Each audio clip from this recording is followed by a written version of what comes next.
जय श्री कृष्ण दोस्तों आज मैं वीडियो लेके आया हूँ आपके राहु के पहले घर में। अगर आपके लगन कुंडली में राहु अगर पहले घर में हो तो पहले स्थान में हो तो आपको क्या प्रभाव देंगे, आपकी लाइफ पे क्या क्या प्रभाव रहेगा राहु का।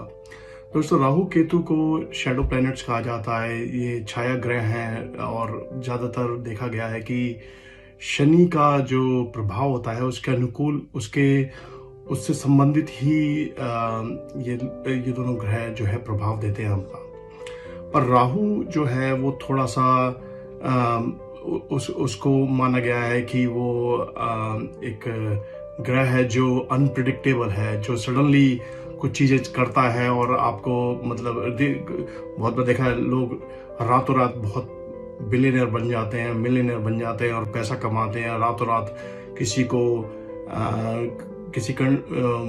कोई बड़ा उच्च पद मिल जाता है। तो ये सब चीजें जो है वो राहु के प्रभाव से देखी गई हैं। आप और भी देखेंगे कि राहु का प्रभाव जो है वो जो बड़े बड़े पॉलिटिशियंस हैं उनमें उनकी कुंडली में देखेंगे तो राहु ने कुछ ना कुछ रोल प्ले किया होता है उनको बड़ी ऊंचाइयों तक पहुंचाने में। तो इसलिए राहु का और केतु का प्रभाव जो है वैदिक एस्ट्रोलॉजी में इग्नोर नहीं किया जा सकता। राहु और केतु तो बहुत ही इंपॉर्टेंट प्लैनेट है। आप कहते हैं कि राहु अगर पहले घर में हो तो वो कैसा प्रभाव देता है, ये इस चीज की चर्चा हम आज करते हैं और फिर बाद में मैं वीडियो के बाद में आपको उसके कुछ उपाय भी बताऊंगा जो कि आप कर सकते हैं जिससे कि आपका प्रभाव जो है वो बेटर हो जाए। दोस्तों जब राहु पहले घर में होता है तो राहु जो है वो इंसान को बड़ा निडर बना देता है। निडर बनाने मतलब आपको लगता है कि आप जो है सिर्फ दुनिया में सिर्फ आप ही हैं और सारी दुनिया आपके चारों को और इर्द गिर्द चल रही है। तो आपको एक कहते हैं ना जैसे घमंडी टाइप का, और आपकी नेचर जो है वो सेल्फ सेंट्रिक हो जाती है। आपको लगता है कि सब मेरे लिए ही हो रहा है और सब कुछ मैं ही हूँ, मैं कुछ भी रिस्क ले सकता हूँ और जो भी मैं करूँगा वो सही ही होगा। तो वो जो एक रिस्क लेने की जो छवि जो है, रिस्क लेने की जो गुण है, और उसको गुण भी कह सकते हैं दुर्गुण भी कह सकते हैं, दोनों ही कंडीशन लगती हैं इसमें। तो उस कंडीशन में जो है वो राहु आपको इतना निडर बना देता है। राहु जो है आपको आत्मनिर्भर भी बनाता है, सेल्फ डिपेंडेंट। एक्चुअली आप सोचते हैं कि जो मैं कर रहा हूँ वही ठीक है और मैं किसी को ये काम जो है अपना थोड़ा सा डेलीगेट भी करूंगा तो फिर भी मेरे से बेटर कहाँ कर सकता है। तो आप सोचते हैं कि भाई ये नहीं, मैं ही कर लेता हूँ, मैं ही करूंगा, इतना टाइम तो मुझे इसको बताने में जाएगा। तो वो जो चीज है वो राहु जो है वो आपको उतना आत्मनिर्भर भी बनाता है और कॉन्फिडेंट भी बनाता है, सेल्फ कॉन्फिडेंट भी बनाता है, जिससे आप रिस्क लेते हैं और आप कहीं पर जाते हैं तो आपको लगता है कि सारी की सारी महफिल जो है वो मेरे ही चारों इर्द गिर्द चल रही है। तो उस कंडीशन में जो है ये रिस्क वाला फैक्टर जो है वो थोड़ा सा नेगेटिव भी हो सकता है। कभी कभी आप रिस्क लेते हैं और वो रिस्क जो है पूरी तरीके से काम नहीं करता है। एक और चीज है कि जब राहु की दशा और अंतर्दशा चलती है और राहु आपका लगन कुंडली में पहले घर में बैठा हो तो आप जो है ना सडनली आपको लगता है कि मुझे जो है बस ऊंचे से ऊंचा पद प्राप्त करना है। आप ग्रोथ के लिए पागल हो जाते हैं। अगर आप बिजनेस कर रहे हैं तो आप सोचते हैं कि यार कुछ ना कुछ हो, जल्दी से जल्दी जो है ये मेरा जो बिजनेस है वो एक्सपेंशन इसका हो।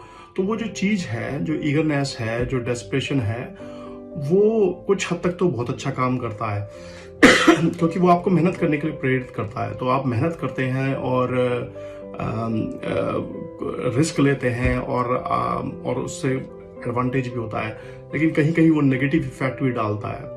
जैसा कि आप उसको डेस्परेशन के चलते आप जो है ऐसा कुछ काम कर सकते हैं, इलीगल काम कर सकते हैं या कुछ ऐसा काम कर सकते हैं जो कि सोसाइटी में बहुत अच्छा ना हो और सोसाइटी में आपकी जो छवि को है ना वो खराब कर दे। तो छवि खराब करने का जो काम है वो भी राहु ही करता है, जिससे कि आप देख रहे हैं कि आप करना तो कुछ और ऐसा भी होता है, आप करना तो कुछ अच्छा चाह रहे हैं और सडनली जो है वो राहु की दशा ऐसी चल रही है कि वो उस अच्छे में ना आकलन किया गया, उसको गलत में आकलन किया गया।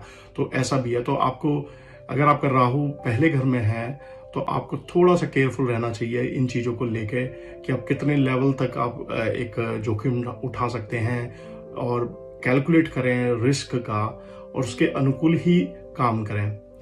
एक और भी चीज़ है राहु के उसमें, राहु के पहले घर में, जब राहु पहले घर में होता है तो आप इतने कहते हैं कि आप इतने दोस्ती निभाने में इतने मशगूल हो जाते हैं कि आप, अगर आपका दोस्त गलत भी है तो भी आप जो है उसको डिफेंड करते हैं।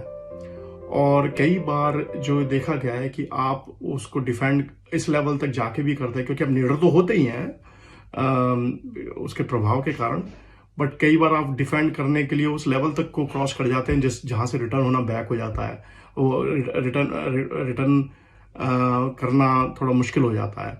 तो वो चीज़ जो है वो आपको ये भी आंकलन करना चाहिए कि आप किसके लिए क्या बात कह रहे हैं, आप किसी को डिफेंड कर रहे हैं या किसी की हेल्प कर रहे हैं तो किस लेवल तक कर रहे हैं। तो ये चीज़ें जो है वो राहु की दशा में और अंतर्दशा में, स्पेशली जब राहु पहले घर में हो तो वो देखी गई हैं।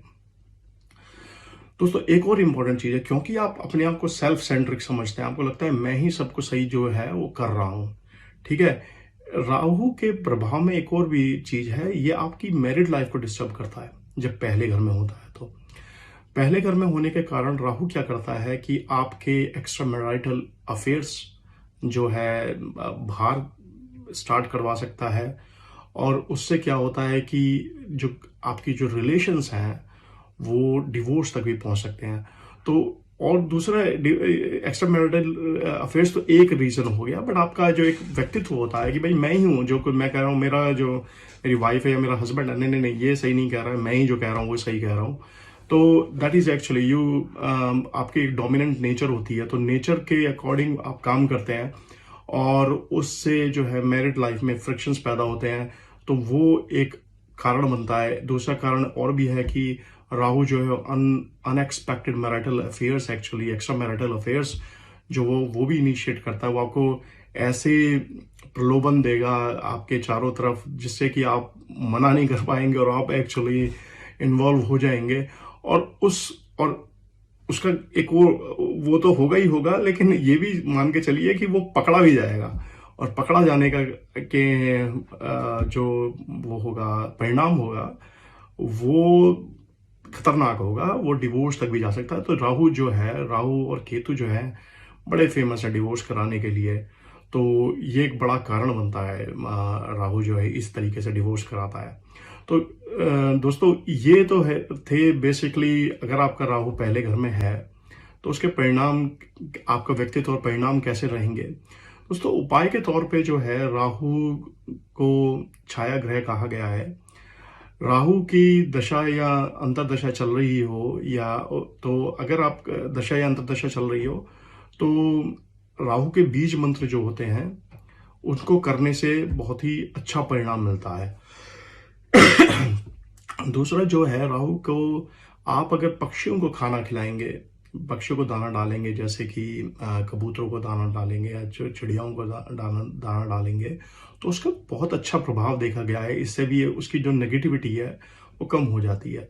मैंने एक वीडियो किया है राहु के उपाय के लिए, वो प्लीज जरूर देखिएगा। उसमें मैंने पूरा एक्सप्लेन किया है उस चीज को अच्छी तरीके से कि क्या क्या उपाय आप कर सकते हैं राहु की जो खराब दशा है या अंतर्दशा चल रही है उसको उसका नेगेटिव इफेक्ट को कम करने के लिए, नलीफाई करने के लिए।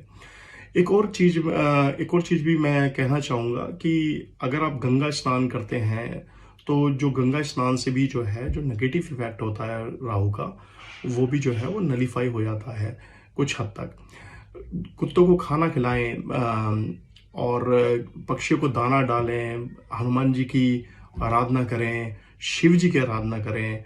और आप अगर कर सकते हैं तो ये बहुत कहा गया है कि शास्त्रों में भी कि जो लाल मसूर होती है, लाल मसूर को अगर आप इतवार के दिन एक्चुअली अपने जमादार को दें या उन लोगों को दें जो आपकी साफ सफाई घर में करते हैं, तो उनको लाल मसूर का दान करें, तो उनसे जो है वो राहु का जो प्रभाव है वो बहुत हद तक वो कम हो जाता है, जो नेगेटिव इफेक्ट होता है। दोस्तों इसके अलावा भी अगर आपको कोई भी प्रश्न है राहु के प्रभाव से लेके, या आप राहु की दशा या अंतर्दशा में चल रहे हैं, या आपको नहीं पता है ये अंतदशा अंतर्दशा है राहु की मेरे कुंडली में या नहीं, तो वो सब चीज़ें जो है अगर आप चाहते हैं कि अ, हम आपकी कुंडली को देखें, तो उसके लिए आप प्लीज़ अपनी date of birth, birth time, exact birth time और प्लेस ऑफ बर्थ और अपना पूरा नाम जो है वो कमेंट बॉक्स में प्लीज़ पोस्ट करें, और हमारी टीम एक्चुअली उसको देखेगी, और आपका जो भी प्रश्न होगा वो प्रश्न भी प्लीज़ पोस्ट करें और उसके अकॉर्डिंग आपको आंसर करेंगी। तो दोस्तों प्लीज़ ज़रूर शेयर कीजिएगा कि ये आपको वीडियो कैसा लगा। मेरी इस श्रृंखला में मैं और भी कवर करूंगा राहु के दूसरे, तीसरे, चौथे घर के और 12 घर के प्रभाव, और फिर दूसरे ग्रहों के बारे में भी। प्लीज़ ज़रूर शेयर कीजिएगा कैसा लगा आपको ये वीडियो। जय श्री कृष्ण दोस्तों, धन्यवाद।